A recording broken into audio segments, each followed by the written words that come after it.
बिस्मिल्लाहिर्रहमानिर्रहीम। अस्सलाम वालेकुम। मुशीस स्टोरी के तमाम करम फरमाओं को ढेरों सलाम और ढेरों दुआएं। तो टाइम वेस्ट किए बिना चलते हैं वीडियो की जानिब। क्या आपको पता है कि the island of the doll ये मैक्सिको की एक सिटी में वाक़या है। हुआ कुछ यूं था, डॉन जोलिन सेनेटा बेरेरा 1950 में वहाँ की देखरेख किया करते थे, यानी वो वहाँ के मालिक थे। वहाँ पानी की नदी भी थी और खूबसूरत सा बाग भी था। जोलिन सेनेटा फिशिंग कर रहे थे। अचानक इनकी निगाह एक डेड बॉडी पर पड़ी जो पानी में बहते हुए आ रही थी। उन्होंने डेड बॉडी को निकाला तो वो एक यंग लड़की की डेड बॉडी थी और उसके साथ एक प्यारी सी डॉल भी थी। उन्होंने डेड बॉडी को दफनाकर उस डॉल को पेड़ पर होल्ड कर दिया। इसके बाद बहुत ही अजीब से मामलात होने लगे। इसके बाद इस जगह को ऐसा हॉन्टिंग इफेक्ट मिला, यानी उस लड़की की रूह भटक रही थी या कुछ और था, ये उनका कहना है। अल्लाह पाक बेहतर जानता है। बहरहाल हुआ कुछ यूं, जोलिन सेनेटा हर जगह हर तरफ की डॉल्स को लाकर और दरख्तों पर लटका देते, यानी हर जगह की डॉल लटकती हुई दिखाई देने लगी कि उनके साथ और भी मामलात खराब होने लगे। रात देर तक किसी लड़की के रोने और चिल्लाने की आवाजें उनको परेशान करने लगी। जोलिन का कहना था कि इस लड़की की रूह उनसे अपनी डॉल मांगती थी, इसीलिए उन्होंने वहाँ डॉल्स का आइलैंड बना डाला जो हजारों डॉल से लदा हुआ था। और परेशानी वाली बात तो ये है कि जहाँ से जोलिन को उस लड़की की डेड बॉडी मिली थी, ठीक उसी जगह पर जोलिन सेनेटा भी मुर्दा पाए गए। एक मिस्टीरियस सी मौत थी इनकी। और ये देखिए, ये है नमोराल जेलीफिश। जेलीफिश का नाम सुनकर आपके जहन में वो छोटी सी फिश आई होगी, पर वो साइज में काफी छोटी होती है। और जिस फिश का मैं आपको बताने जा रही हूँ, ये नमोराल जेलीफिश है। ये साइज में काफी बड़ी होती है। ये फिश साइज में तकरीबन 60 फीट तक बढ़ जाती है, यानी एक साल में चावल के दाने के बराबर होती है और साल भर में बढ़कर 7 फीट हो जाती है। दरअसल ये खाती बहुत है, यानी अपनी भूख पर कंट्रोल नहीं है, तभी तो ग्रोथ भी जल्दी होती है। ये छोटी आबी मखलूक को खाती है, यानी एक दिन में सैकड़ों की तादाद में आबी मखलूक को हड़प कर जाती है। और ये काफी हद तक खतरनाक भी होती है, यानी अगर कोई इंसान इससे टच हो जाए तो इसे काफी तकलीफ और सोजिश हो जाती है। और अगर इस इंसान को फौरी फर्स्ट एड न दी जाए तो इसके जहर से कोचेफानी भी हो सकता है। व्यूअर्स, दुनिया के अंदर पाए जाने वाले 70% समंदर अपने अंदर न जाने कितने राज छुपाए हुए हैं। इनके मुतालिक आज तक ना पता लगाया जा सका है, बल्कि इनकी गहराई से काफी खौफ आता है।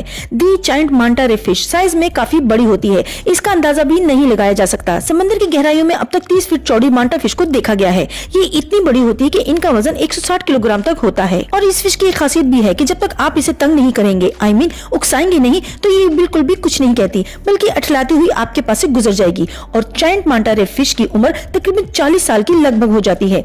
और ये मैडम 2 से 3 साल तक सिर्फ एक ही बेबी को जन्म देती हैं। आज आपको चलते हुए दरख्तों से मिलवाती हूँ। आपने ऐसी कई मूवीज देखी होंगी जिनमें दरख्तों या पौधों को चलते हुए देखा होगा, पर यकीनन रियल लाइफ में ऐसा नहीं देखा होगा। जबकि ये सच है। ये अमेज़न में पाए जाने वाले प्लम ट्रीज है। ये हम इंसानों की तरह तो नहीं चलते और न ही हम उन्हें चलता हुआ देख सकते हैं, क्योंकि इनकी चलने की स्पीड बहुत ज्यादा स्लो होती है और उन्हें एक जगह से दूसरी जगह मूव करने के लिए कई साल लग जाते हैं। जैसे कि सभी जानते हैं कि अमेज़न के जंगलात में धूप बहुत मुश्किल से पहुंचती है, तो इसीलिए इनकी जड़ें धूप हासिल करने के लिए धूप की तरफ खिसकती रहती हैं। पर ये प्रोसेस काफी स्लो होता है। जिस तरफ ट्रीज को जाना होता है वहीं का रुख करते हैं, यानी वहाँ की जमीन में अपनी जड़ों को गाड़ लेते हैं और जड़ें आगे बढ़ती हैं और पिछली जड़ें उसको रोकती हैं। फिर वो दरख्त थोड़ा आगे झुक जाता है तो पिछली जड़ें बाहर आ जाती हैं। इस तरह धूप इन पिछली जड़ों पर पड़ती है तो वो खराब होकर जलकर टूट जाती हैं और वो दरख्त अगली जड़ों के पास चला जाता है। ये है इस ट्री के चलने का प्रोसेस। वैसे तो आपने बहुत सारे वाटरफॉल्स को खूबसूरत नजारा जरूर देखा होगा, पर क्या आपने खुले समंदर के सेंटर में पानी का झरना देखा है? नहीं।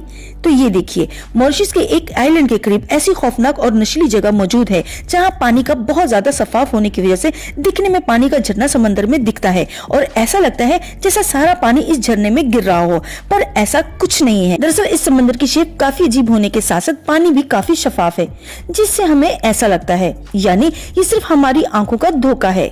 और ये है जेलीफिश लेक। वीवर्स, पुलाव के करीब एक आइलैंड पर ये लेक वाकई में हैरान कुन है, क्योंकि इस छोटी सी लेक में 2 मिलियन के करीब जेलीफिश मौजूद हैं। बज़ाहिर तो झील में सिर्फ पानी ही दिखाई देता है, पर जब डाइवर्स इसमें जाते हैं तो हर तरफ जेली फिशेज ही दिखाई देती हैं और इनकी इतनी बड़ी तादाद इनके दुश्मन न होने का निशान बताती हैं। और अगर कोई भी इस लेक में अपना फोटो खींचकर अपने फ्रेंड्स को दिखाएंगे तो वो भी शौक हुए बिना न रह पाएगा। और अब बात करते हैं दुबई की ज़ेरे आब नाकाबिले यकीन प्रोजेक्ट के बारे में, जो दुबई में ही शुरू किया जाने वाला है। ये प्रोजेक्ट है under water Dubai railway track की, जिसकी तकमील के बाद दुबई बिलाशुबा दुनिया का मोस्ट इनोवेटिव सिटी बन जाएगा। दुबई में बढ़ती हुई आबादी की वजह से सुबह और शाम के वक्त वहाँ की सड़कों पर गाड़ियों की लंबी कतारें मामूल सा बन गया है और इस सूरत हाल से निपटने के लिए दुबई की हुकूमत ने हाइपर लूप के नाम से ये प्रोजेक्ट लॉन्च किया है, जो दुबई और अबू धाबी के दरमियान ट्रेवल करने का तेज तरीन तरीका होगा।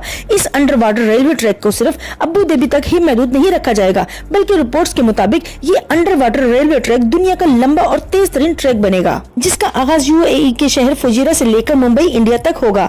इस जेर समंदर रेलवे ट्रैक से न सिर्फ मुसाफिरों की आमदोरफ्त होगी बल्कि इसे कार्गो की तकसील के मकसद के लिए भी इस्तेमाल किया जाएगा। फुजेरा और मुंबई पानी के रास्ते से एक दूसरे से 70 से 117 किलोमीटर दूरी पर हैं और कहा जा रहा है कि मनल्लाबार दोनों शहरों के दरमियान 500 किलोमीटर फी घंटा की रफ्तार से चलने वाली ट्रेन चलाई जाएगी।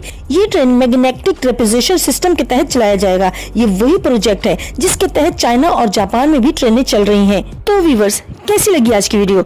अपनी राय का इजहार जरूर कीजिएगा। मेरे चैनल को सब्सक्राइब करें, वीडियो को लाइक करें और बेल आइकन को प्रेस करना मत भूलिएगा और अपनी राय कमेंट में जरूर दीजिएगा। मेरी नई वीडियो आने तक के लिए अपना बहुत ज्यादा ख्याल रखिएगा। रब राखा।